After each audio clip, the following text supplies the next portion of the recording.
बिस्मिल्लाहिर्रहमानिर्रहीम। अस्सलाम वालेकुम बच्चों आज हमारा फिल्म लर्न कैफ़े सीरीज़ की तरफ से लेक्चर हमारे जारी हैं। उम्मीद है जो हमने पहला लेक्चर जो दिया था सिंपल हमारे मोशन का motion of mass attach spring, तो वो आपको समझ आ गया होगा और अच्छे उसके लाइक्स आए हैं। तो उम्मीद है इंशाल्लाह दूसरा लेक्चर भी आज हम स्टार्ट कर रहे हैं। हमारे पास दूसरा लेक्चर आ रहा है, टॉपिक है हमारे पास बॉल एंड बाउल सिस्टम। तो ये टॉपिक भी दरअसल हमने पहले पिछले लेक्चर में पढ़ा था कि ये भी एसएचएम की फ़ीचर को शो करता है।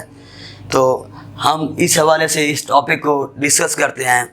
तो बेटा सिंपल हमारे मोशन का जो दूसरी एग्जांपल है और जो कि दूसरा टॉपिक बनता है वो हमारे पास आ गया बॉल एंड बाउल सिस्टम।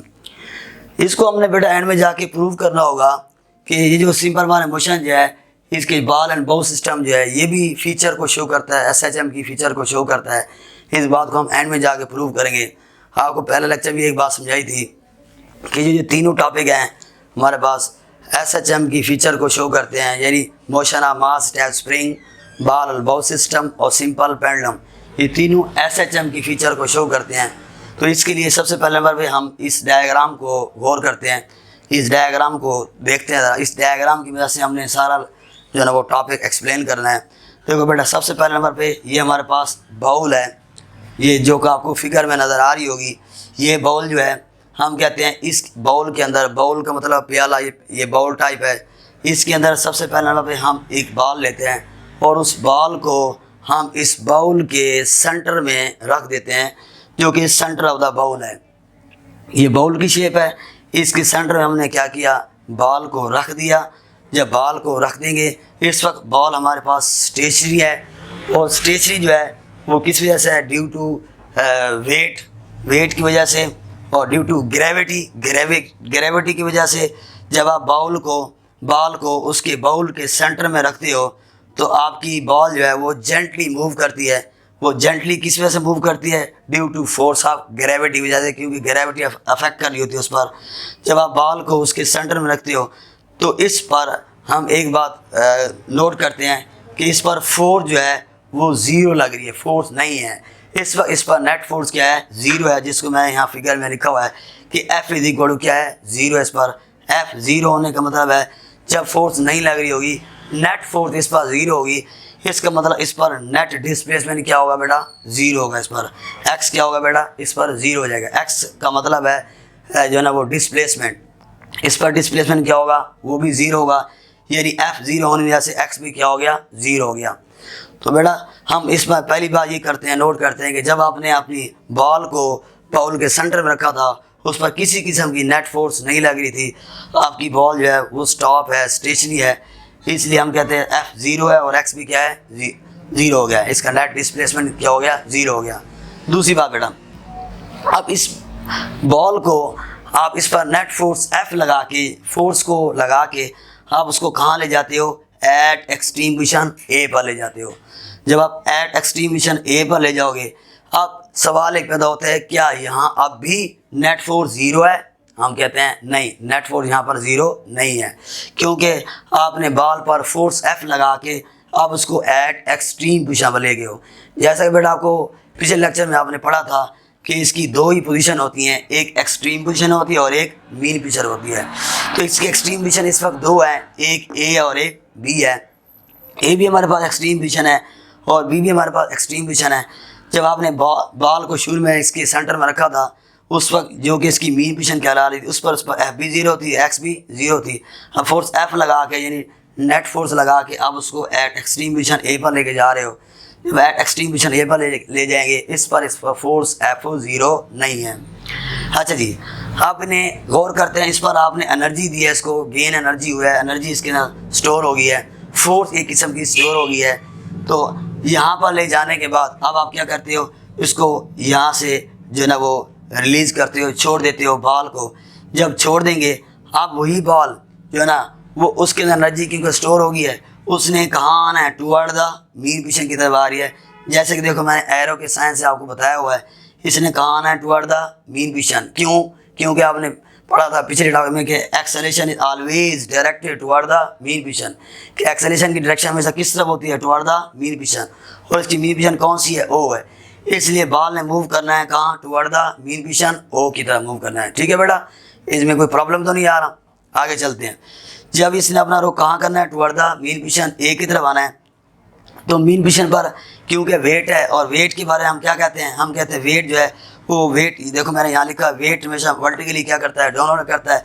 जब यहाँ पर आएगी तो इसका वेट आ रहा है, वेट वर्टिकली डाउनवर्ड आ रहा है, और उस वेट की वजह से रीस्टोरिंग फोर्स पैदा होगी। और रीस्टोरिंग फोर्स के बारे में कहते हैं कि restoring force always act toward the mean position, कि रीस्टोरिंग फोर्स हमेशा किस तरफ एक्ट करती है, टुवर्ड द मीन पोजीशन की तरफ। इसलिए जब आपकी जो ना वो ball eight extreme position A पर थी, तो उसकी वेट की वजह से, और वेट हमेशा रीस्टोरिंग फोर्स पैदा करता है, वेट की वजह से बॉल ने कहाँ आना है, टुवर्ड द मीन पोजीशन, ओ की तरफ आना है। तो जब ये ओ की तरफ आ रही है तो हम कहते हैं ए से ओ की तरफ आते हुए speed will be increase. Speed क्या हो रही है बेटा, इंक्रीज हो रही है। ठीक है, क्यों, ड्यू टू रीस्टोरिंग फोर्स की वजह से इसकी स्पीड क्या हो रही है, इंक्रीज हो रही है। देखो बेटा, इसको चाहिए कि ये यहाँ पर एट मीन पोजीशन ए पर आके रुक जाए, लेकिन ड्यू टू रीस्टोरिंग फोर्स की वजह से ये यहाँ नहीं रुकती, बल्कि हम इसको यूँ कहते हैं कि यहाँ पर एट मीन पोजीशन ओ पर जो आपकी गोली है इसकी स्पीड इंक्रीज हो रही है। इसकी स्पीड क्या हो रही है बेटा, इंक्रीज हो रही है, वो भी किस वजह से, ड्यू टू रीस्टोरिंग फोर्स की वजह से। तो ये कहाँ जाएगी, toward the extreme position B की तरफ जाएगी। जब ये toward the extreme position B की तरफ जाएगी, हम कहते हैं ये ओ से बी की तरफ जा रही है बेटा, ओ से बी की तरफ जाती है। तो ओ से बी की तरफ जाते हैं, हम कहते हैं ओ से बी की तरफ जाते हैं speed will be decrease, speed will be decrease. तो मैंने आपको यहाँ लिख के दे दिया है कि from position O to B speed will be decrease. क्यों स्पीड डिक्रीज हो रही है, क्योंकि वो हाइट को अचीव कर रही है, हाइट पर जा रही है। और जब आपकी गोली ये या फिर जब आपकी बॉल वो एक्सट्रीम पोजीशन बी पर पहुंच जाती है, फिर it will stop for a moment, एक लम्हे के लिए क्या करती है, ये रुकती है। जब एक लम्हे के लिए रुकेगी, हम कहते हैं यहाँ पर जो है ना वो वेलोसिटी इसकी और एक्सेलरेशन क्या हो गया, चेंज हो गया। क्योंकि मीन पोजीशन पर जो है वो एक्सेलरेशन क्या होता है, जीरो होता है, और वेलोसिटी क्या होती है, मैक्सिमम होती है। लेकिन यही सूरत हाल एक्सट्रीम पोजीशन पर क्या हो जाती है, चेंज हो जाती है। यहाँ एक्सेलरेशन मैक्सिमम हो जाता है और वेलोसिटी क्या हो जाती है, जीरो हो जाती है। ठीक है बेटा, तो it will stop for a moment, एक लम्हे के लिए क्या करती है, ये रुकती है। जब ये लम्हे के रुकेगी तो वहाँ इसके अंदर एनर्जी क्या हो जाती है, एनर्जी स्टोर हो जाती है, और उसने वो जो एनर्जी गेन की थी उसी एनर्जी क्या करेगी, एनर्जी को रिलीज़ करेगी। और जब रिलीज़ करेगी, इसने आना कहाँ है, इसने आना टुवर्ड द मीन पोजीशन ओ की तरफ आना है। तो अब ये बी से पोजीशन ओ की तरफ आ रही है, तो बी से ओ की तरफ आते हुए हम कहते हैं स्पीड विल बी इंक्रीज। ओ से बी की तरफ जाते हुए स्पीड विल बी डिक्रीज, लेकिन बी से ओ की तरफ आते हुए स्पीड विल बी इंक्रीज। वजह यह है कि इसके अंदर वेट है, इसका बॉल का वेट है, और उस वेट की वजह से इसके अंदर रीस्टोरिंग फोर्स हो रही है, और restoring force always act toward the mean position. ठीक है बेटा, क्योंकि restoring force always act toward the mean position. इसने वो कहाँ करना है, टुवर्ड द मीन पोजीशन की तरफ करना है। तो इसने अपनी ऑसिलेशन को, इसने अपनी टू एंड फ्रो मोशन को कंटिन्यू रखना है कि ए से ओ की तरफ, ओ से बी की तरफ, बी से ओ की तरफ, ओ से ए की तरफ, क्योंकि ये टू एंड फ्रो हो रही है। और आपने पहले टर्म में पढ़ा था कि the to and fro or back and forth motion of an object about is mean position. ये इसकी मीन पोजीशन है, इज कॉल्ड वाइब्रेटिव मोशन। ये भी वाइब्रेटिव मोशन की एग्जांपल है। इसलिए हम कहते हैं कि ये वाइब्रेटिव मोशन जो है, दरअसल बॉल एंड बॉल सिस्टम भी वाइब्रेटिव मोशन की एग्जांपल में से आती है। ये भी एसएचएम की फीचर को शो करती है। तो बेटा हमने एक बात नोट की है कि ए से ओ की तरफ आते हुए इसकी speed will be increase due to weight, और वेट की वजह से जो है ना वो रीस्टोरिंग फोर्स पैदा होती है। और ओ से बी की तरफ जाते हुए हम कहते हैं, ओ से बी की तरफ जाते हुए स्पीड विल बी डिक्रीज, और जब स्पीड डिक्रीज होगी तो हम कहते हैं it will stop for a moment, लम्हे के लिए रुकती है, और एनर्जी क्या करती है, गेन करती है। और उसके बाद इसने हम कहते हैं बी से वापस जब ओ की तरफ आती है, हम कहते हैं बी से ओ की तरफ आते हुए इसकी speed will be increase. Speed क्या हो जाती है, इंक्रीज हो जाती है। तो दरअसल ये टू एंड फ्रो मोशन को शो कर रही है।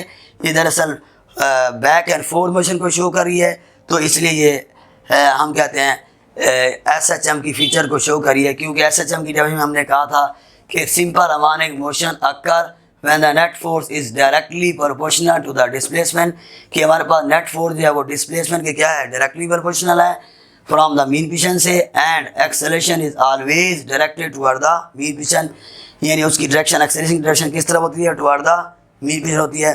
तो बेटा इस पूरे टॉपिक में कोई प्रॉब्लम हो तो आप उसको डिस्कस कर सकते हो, अपने कमेंट्स में दे सकते हो, और हमारी टीम इंशाल्लाह आपको इसका फुल फ्लेज आंसर देगी। तो अल्लाह हाफिज़ बेटा।